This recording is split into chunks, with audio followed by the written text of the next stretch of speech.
বন্ধুরা, আমি এই যে আমার নিজের নাইটি দিয়ে দেখুন এই পাপোশটা এক্ষুনি কমপ্লিট করলাম।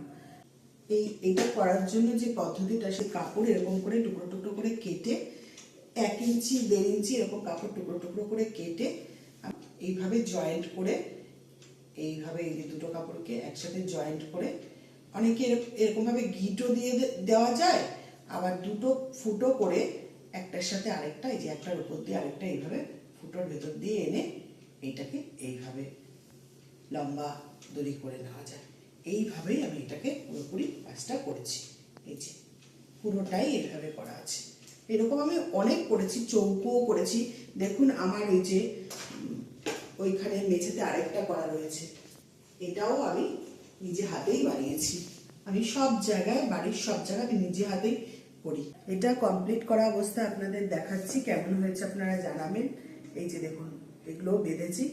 এইটা আমার এই পাপোশের যে পদ্ধতিটা আমার আগে ভিডিও দেওয়া আছে। এটা আমার নাইটিগুলো নষ্ট হয়ে যায় যখন আমি আর পরি না, নাইটিগুলো পরতে ইচ্ছা করে না, এই যে সেই সময় এটাও একটা নাইটি। আর অন্যান্য ছেলেদের জামা, গেঞ্জি, তারপরে প্যান্ট, এসব দিয়েও আমি করি। এছাড়াও আমি ব্যাগও বানাই। আমি ব্যাগের পদ্ধতিগুলো আপনাদেরকে শেয়ার করবো। ব্যাগ বানাই, সেই ব্যাগগুলো আমি নিজে ব্যবহার করি, নিজের কাজে লাগাই, সেগুলো আমি অন্য সময় আপনাদেরকে দেখাবো। তাহলে একটা শেষ করে সেটাই দেখালাম। আমি অনেকদিন ধরেই কেটে রেখেছিলাম কাপড় কিভাবে জয়েন্ট করতে হয়, কিভাবে এই পদ্ধতিতে এইটা করতে হয়, সব দেওয়া আছে। আগের ভিডিওগুলো দেখবেন, ওতেই সব দেওয়া আছে। তাহলে এটা কেমন হয়েছে আপনারা জানাবেন। আমি তো ভালো আছি, ভালো থাকবো। আপনারা ভালো থাকুন, সকলকে ভালো রাখুন। আর সবচেয়ে আগে বলবো, নিজে ভালো থাকুন।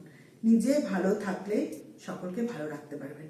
নিজে ভালো থাকার মধ্যে যত আনন্দ, আপনার যেটা যখন করতে ইচ্ছা করে করবেন, যেটা খেতে ইচ্ছা করে খাবেন, যেখানে যেতে ইচ্ছা করে যাবেন। ঠিক আছে, আজকে এই পর্যন্ত।